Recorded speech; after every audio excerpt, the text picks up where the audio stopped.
As eleições mais importantes dos últimos anos na Alemanha acontecerão hoje. A gente tem um país que está estagnado economicamente, inclusive atravessando uma possibilidade de recessão econômica, geopoliticamente um grande confronto com os Estados Unidos e uma possibilidade real de vitória, ou pelo menos de grande influência, da alternativa para a Alemanha nas políticas do país. Lembrando que a Alemanha é hoje a principal potência da União Europeia. Falar um pouquinho também, pessoal, sobre o Elon Musk, que critica a mídia americana, principalmente a Reuters, e nega as informações de que cortará o Starlink da Ucrânia, que será que está rolando, e falar também sobre a demissão do chefe das Forças Armadas dos Estados Unidos. E um movimento, assim, eu diria que inesperado pelo governo Trump, que alega que as Forças Armadas do país não estão cumprindo seu America First. Falar também, pessoal, sobre Israel, que atrasa a libertação de 602 prisioneiros palestinos.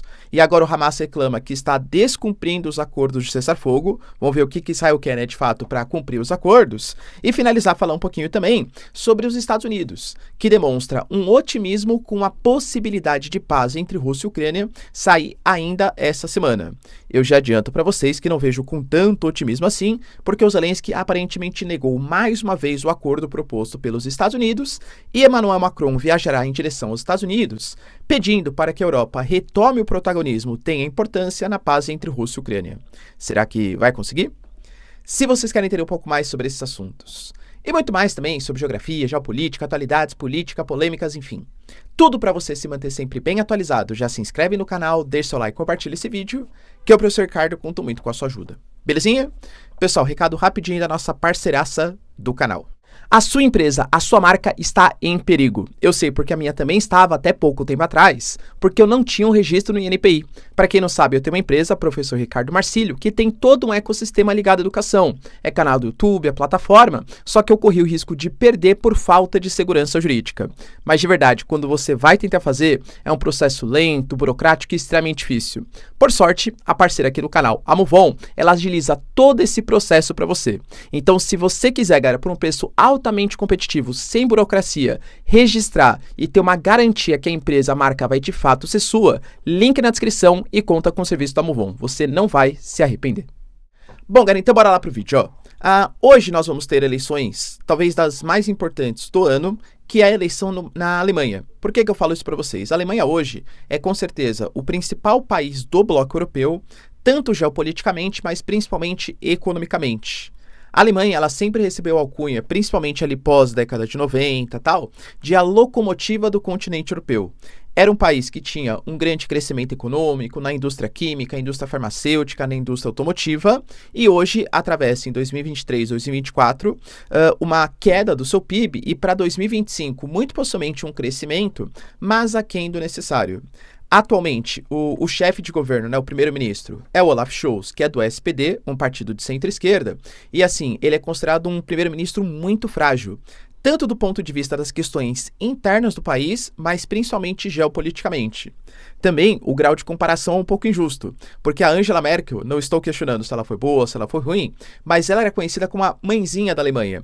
Ela era uma senhora, né, de centro-direita da CDU, que se diz inclusive conservadora, ligada às pautas religiosas, mas mesmo a esquerda considerava que ela era uma ótima política, uma boa política, conseguia negociar com os dois lados. Talvez uma das maiores referências seja a questão, por exemplo, dos casamentos homoafetivos, que ela se dizia pessoalmente contra, mas sabia que era uma pauta que era crescente na Alemanha como um todo.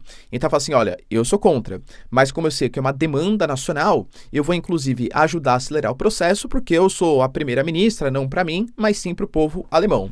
Agora vem o Olaf Scholz, que não goza de popularidade nem interna nem externa, e lembrando que a Angela Merkel, querendo ou não, ela mantinha boas relações com, boas, exagero, né, mas assim, melhores relações com o governo Putin. Talvez a principal interlocutora da União Europeia com a Rússia tenha sido a Angela Merkel, até por ter nascido, né, na Alemanha Oriental, de influência socialista, durante a Guerra Fria, claro, né, e coisa que eu valha. Pois bem, pessoal, nesse momento há uma crise, então, do SPD e nós temos 3 partidos aí com reais chances, vamos colocar, de uma forte influência. O grande favorito é o CDU, que é esse partido de centro-direita, só que agora com Friedrich Merz, que inclusive era um certo inimigo da Angela Merkel. Ele é considerado um pouco mais à direita exatamente do que a Angela Merkel. Ele tem propostas ali, galera, de fechamento, por exemplo, das fronteiras, o que, aliás, colide muito, né, com a própria questão da Angela Merkel. Uma das grandes críticas, por exemplo, feitas à primeira-ministra na época, foi que durante o contexto ali de guerra civil na Síria, ela aceitou, em 2015, cerca de 2 milhões de refugiados, alegando que a Alemanha, e olha que a Alemanha nem foi o principal país, hein, mas todo o continente europeu, durante o imperialismo europeu, causou essas divisões artificiais, motivou conflitos, que se resumem em conflitos contemporâneos. Ou seja, a Europa tem uma dívida histórica, uma responsabilidade histórica em receber esses refugiados. Se isso culminou também com a entrada de mão de obra adulta em um país que está passando por envelhecimento populacional, é fato também que criou uma certa tensão social.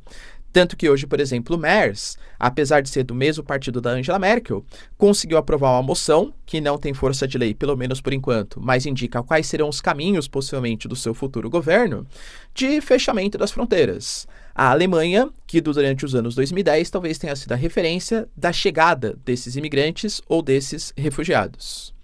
A gente tem também Alice Weidel, da Alternativa para a Alemanha, que é um governo que já prometeu abandonar a zona do euro, muito possivelmente sair da União Europeia, também o fechamento das fronteiras, deixar de ajudar, por exemplo, a Ucrânia na guerra Rússia-Ucrânia e proteger muito mais os interesses nacionais.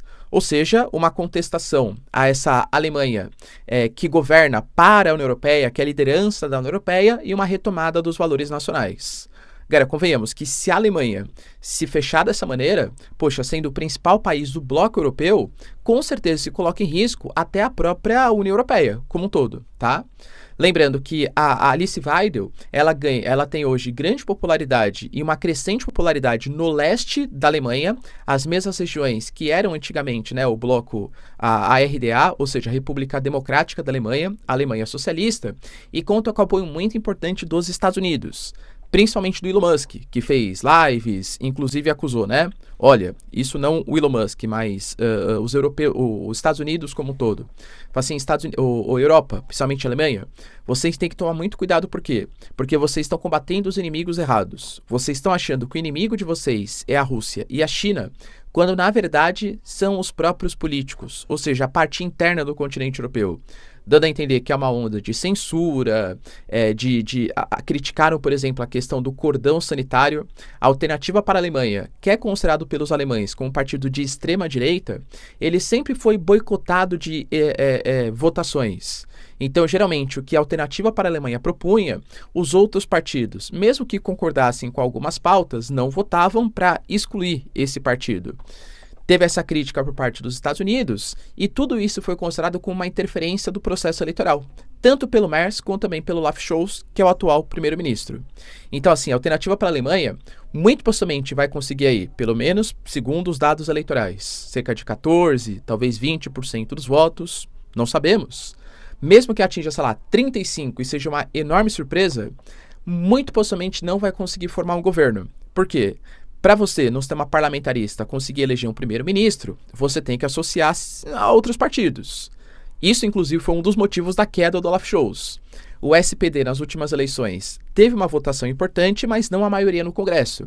Teve que se associar aos liberais e aos verdes, só que, por exemplo, o Olaf Scholz, que é um cara mais de centro-esquerda, colocou um cara de direita, um cara liberal, para ser o ministro das Finanças. Ele falou assim, ô Olaf Scholz, eu preciso que você reduza gastos, que você aumente a arrecadação de impostos, que você adote medidas de ajuste fiscal. Só que isso vai totalmente contra o programa governamental do SPD. Houve um racha, os verdes e os liberais abandonaram o partido e simplesmente ele teve que antecipar o processo eleitoral, né? Antecipar a convocação das eleições e hoje está com uma popularidade aí baixíssima, próxima de 15%, 16%. E claro, a gente pode ter também uma surpresa, talvez o SPD conseguindo algum impacto mais significativo além dos verdes. Mas a disputa básica está entre a CDU e também a Alternativa para a Alemanha. A Alemanha, que foi conhecida como a locomotiva da Europa, hoje está em crise por quê? A gente pode pegar um país que sempre se gabou da sua força industrial, negociando principalmente com os chineses e com os Estados Unidos, vendo isso cair por água abaixo. Por exemplo, a China vem passando por um processo de desaceleração do seu crescimento econômico. É óbvio que o mercado consumidor chinês não tem a mesma força que tinha, por exemplo, há 10 anos atrás. Ah, entendi. O professor falou que a China está em crise, que a China vai... Não falei nada disso, né? Mas se você pega, por exemplo, isso traz impactos até nas commodities brasileiras. Você pega a exportação de ferro, o preço da soja, por exemplo, tudo isso é impactado pelo mercado consumidor chinês.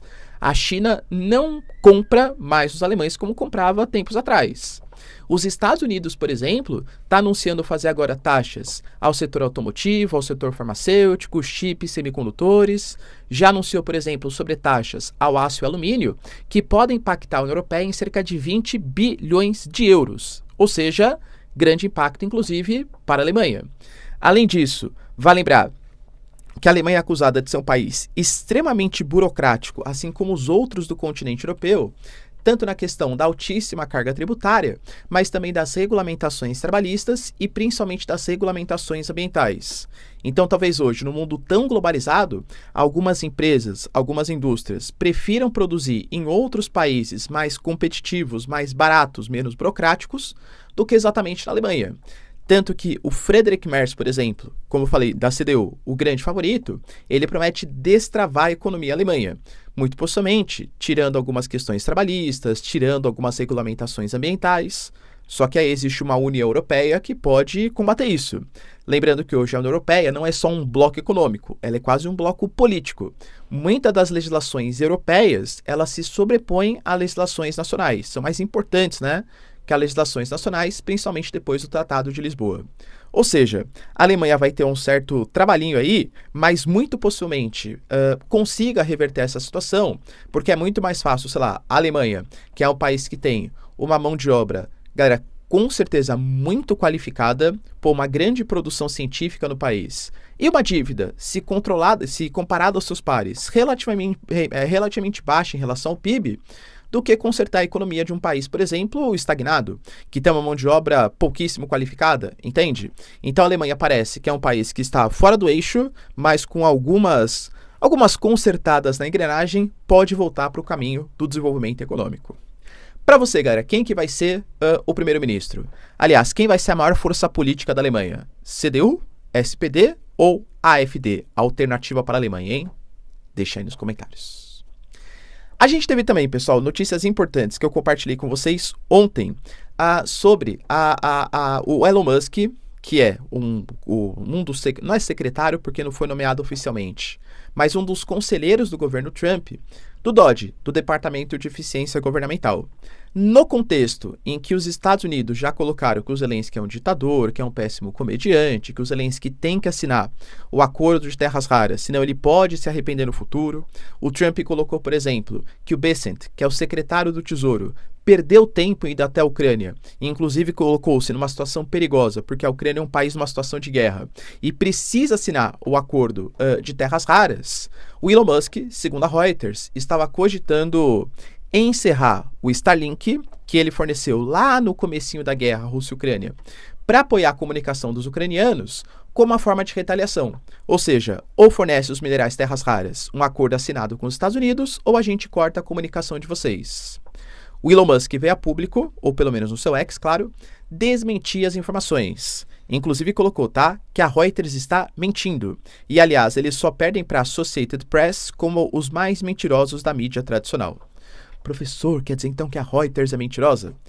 Galera, de novo, né, eu não tenho informações privilegiadas, mas na minha cabeça como que funciona? Pode ser mentira da Reuters, claro, mas não acho que uma empresa, uma mídia, com anos de tradição, aliás, décadas de tradição, mentiria numa coisa que é tão óbvia de ser desmentida. É só o Elon Musk vir a público.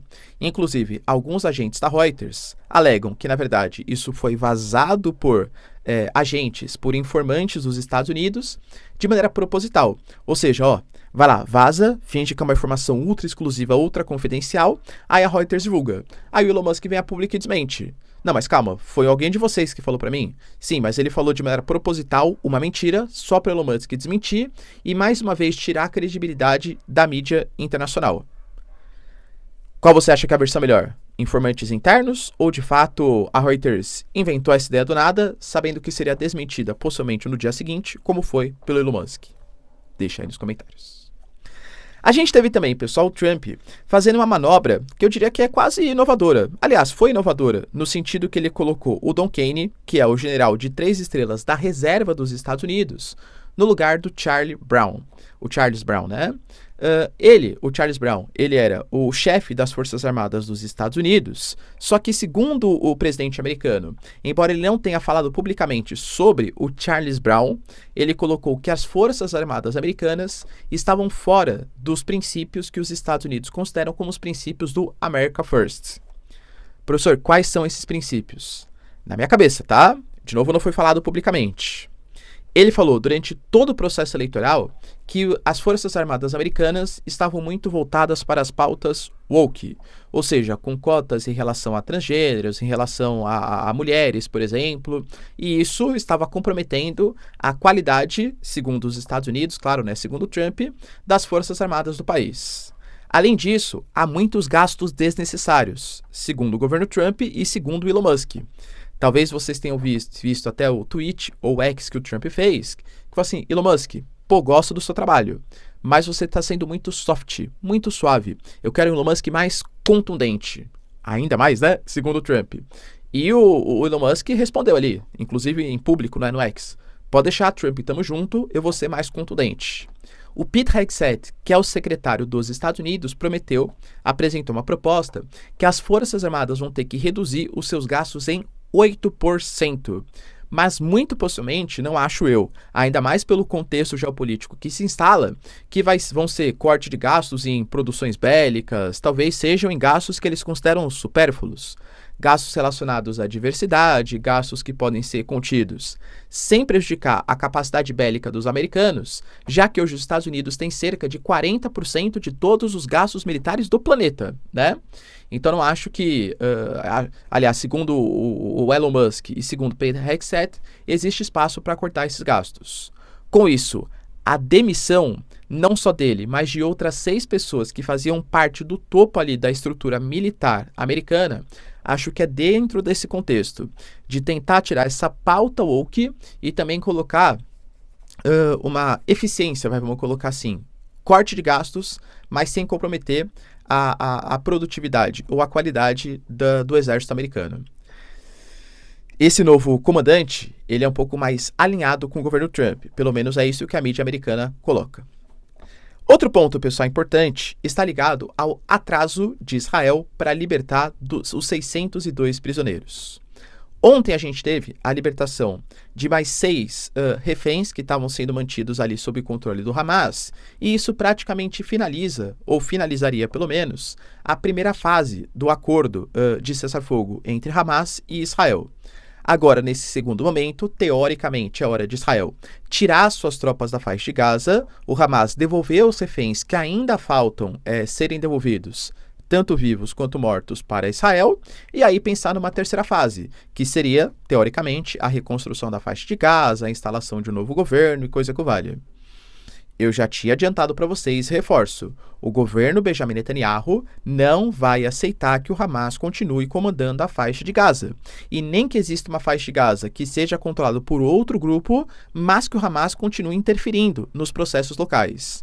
Então, o que dá a entender é que o Benjamin Netanyahu, agora atrasando essa devolução dos prisioneiros palestinos, ele até falou, né, que ele não tem garantias que a faixa de Gaza ou que o Hamas devolverá os outros reféns, e colocou também que ele não quer aquele show de horrores. O que seria esse show de horrores?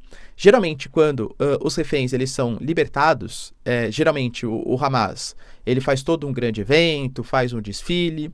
Poxa, teve um, inclusive, né, que até que beijou a testa de um dos militantes do Hamas, dando a entender que eles seriam, entre aspas, bem tratados, diferentemente dos prisioneiros palestinos. Teve, inclusive, uma fotinho que foi colocada como fundo do Benjamin Netanyahu com um dente de vampiro sangrando, colocando que grande parte dos reféns que morreram não foi culpa do Hamas, e sim culpa do exército israelense que fez os ataques e matou aqueles reféns que estavam ali, né, sob custódia, enfim, sequestrados pelos agentes do Hamas. Então, aparentemente, o que o Benjamin Netanyahu quer, primeiro, é que você não tenha esse acordo para a segunda fase, porque isso representaria tirar as tropas israelenses da faixa de Gaza e descumprir os objetivos principais, que é a destruição do Hamas, e também que o Hamas pare de fazer propaganda política como se o Benjamin Netanyahu fosse o culpado.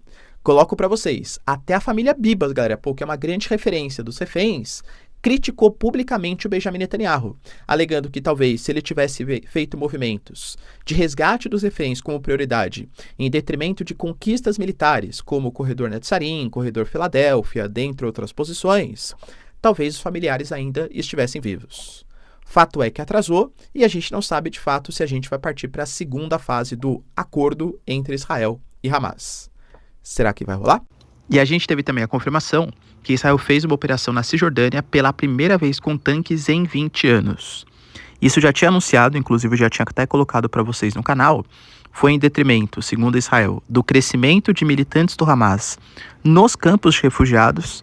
Israel fez a operação, principalmente depois que rolou um atentado, explosões em 3 ônibus nas proximidades de algumas cidades ali de Israel, e Benjamin Netanyahu garantiu que essas pessoas que foram expulsas desses campos não retornarão, pelo menos num futuro próximo.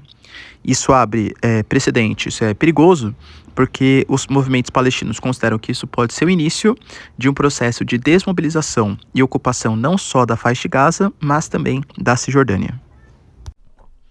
E para finalizar, pessoal, notícias importantes também da Casa Branca, divulgando que o acordo de paz pode, ou pelo menos deve, sair essa semana. Mike Waltz, que é um dos secretários aí dos Estados Unidos, foi garantido pela Casa Branca que ele vai trabalhar 24 horas por dia, tanto nesse final de semana como também durante a semana, para que o acordo seja viabilizado. As conversas, elas continuam acontecendo, tanto entre Estados Unidos e Rússia, como também entre Estados Unidos e Ucrânia, só que há um ponto de embate aí, como eu sempre falo para vocês, né? Primeiro que assim, a guerra continua. Inclusive, a gente teve ontem o maior ataque com drones feitos pela Rússia desde o início dos conflitos. Isso na véspera, ou às vésperas, de completar aí os 3 anos de guerra entre Rússia e Ucrânia. Esse ataque ele foi realizado contra pontos de infraestrutura, que é o que geralmente é atacado. Teve uma série de drones que foram interceptados, mas mais do que o ataque, conta muito a força política, né, a imagem desses ataques, como isso aconteceu. Poxa, o próprio Zelensky falou, né? Vejam o que o Putin está fazendo. Em plena negociação de paz Rússia-Ucrânia, ele não está querendo a paz. Ele está atacando posições e nós precisamos do apoio da OTAN, precisamos do apoio dos Estados Unidos para combater a ofensiva russa. Então foi a chance até do Zelensky mostrar, cara, que ele precisa de ajuda. Inclusive pensou que foi os russos também mostrando que eles estão mais poderosos e, como o próprio Trump falou, nós, Rússia, que daremos as cartas do jogo de como será essa paz entre Rússia e Ucrânia. Aparentemente, o próprio Estados Unidos está pressionando o Zelensky para que ele aceite o acordo de terras raras, ou seja, os Estados Unidos garantiria a segurança da Ucrânia. Em troca, segundo Trump, ele gastou já 300 bilhões, lembrando que os dados são muito divergentes. O Congresso americano fala em 170, quando na verdade foi disponibilizado de fato para a Ucrânia cerca de 120, sendo que quase 80% não foi para a Ucrânia diretamente, mas foram equipamentos americanos enviados para a Ucrânia, e aí esses 80% dos 120 bilhões foi utilizado para recompor o arsenal, né, recompor aí o inventário do exército americano, ou seja, quase que renovando e fazendo com que os impostos, o pagamento fiquem na indústria bélica americana, não diretamente para os ucranianos. Segundo as informações da Sky News, o Zelensky não vai assinar o acordo novamente. Ou seja, foi proposto, coloquei para você que o Bessent foi mandado e foi recusada a proposta. Os Estados Unidos, segundo a Ucrânia, não dá garantias de segurança. Só quer ter acesso aos minerais terras raras, mas não dá garantias de segurança para ele. Enquanto isso acontecer, ele não assina o acordo. E a pressão vai aumentando, as críticas vão aumentando, os ataques com drones vão acontecendo, possibilidade de governos que não pensam tanto em ajudar a Ucrânia, mas sim muito mais em sua própria defesa, governos nacionalistas europeus, surgirem, e o Zelensky pode ficar cada vez mais isolado e se ver obrigado a assinar esse acordo. Enquanto isso, por Trump, é importante que o Putin tenha uma certa proximidade com os Estados Unidos, porque se o Putin não se aproxima dos Estados Unidos, ele vai para o colo do principal e real inimigo dos Estados Unidos hoje, que são os chineses. Então, até uma tentativa de desmobilizar, Pô, cara, a gente teve informações que esse acordo, essa proximidade Trump e Putin, garantiria eventualmente que as terras russas ou as terras ucranianas que foram conquistadas pela Rússia, a Rússia daria o direito de exploração para os Estados Unidos, das terras raras. Não é isso que os americanos querem? Então existe toda essa questão problemática. E a situação para o Zelensky está tão complicada que pela primeira vez ele admitiu que ele pode renunciar em troca ou de uma garantia de paz, né, da Rússia em relação à Ucrânia, ou até mesmo pela entrada da Ucrânia na OTAN. Lembrando que o acordo de paz, pelo menos pretendido pelos russos, fala que além da Ucrânia ter que não poder entrar para a OTAN, ou seja, ser um país neutro, não é nem pelos próximos 20 anos, mas assim, para sempre, também garante que a Ucrânia tem que passar por um processo de desnazificação, que segundo a Rússia seria a saída do Zelensky, já que o Zelensky, segundo os russos, apoia movimentos ultranacionalistas que combatem e que oprimem a cultura, a ideologia, enfim, né, a língua mesmo russa no território ucraniano. Isso é importante porque, como eu falo para vocês, pela primeira vez ao longo de todo o conflito, o Zelensky admitiu a possibilidade de renunciar. Vale lembrar também que eu já tinha compartilhado com vocês há cerca de 2 vídeos que existia a possibilidade, segundo o New York Post, do Zelensky fugir para a França. Pelo menos é isso que a Casa Branca estaria querendo. Será, pessoal, que depois desse apoio tão grande de Putin e Trump, realmente o Zelensky vai renunciar e cumprir pelo menos um dos pedidos do Putin para garantir essa paz? Enquanto isso, Europa e Ucrânia se sentem excluídas do processo. Tanto que o Macron fará uma visita essa semana em direção à Casa Branca, em direção aos Estados Unidos, pedindo para que os europeus não sejam excluídos do processo de negociação de paz entre Rússia e Ucrânia, garantindo, né, que a União Europeia esteve envolvida desde o princípio. Inclusive hoje, se você somar todos os países, a ajuda da União Europeia é superior à ajuda dos Estados Unidos. Claro que é uma análise injusta, né? Porque a União Europeia tem cerca tem mais de 20 países, né? Cerca de 27, 28 países. Então, é um pouco injusta essa comparação. Mas, segundo os Estados Unidos, a ideia é que o Zelensky, até o próprio Trump falou sobre isso, o Zelensky não importa tanto assim nas negociações. O Macron vai para os Estados Unidos tentando provar justamente o contrário. Será que vai conseguir? Deixa aí nos comentários, quero saber sua opinião. No mais, se vocês curtiram o vídeo, tamo junto, beijos, abraços e tchau, tchau.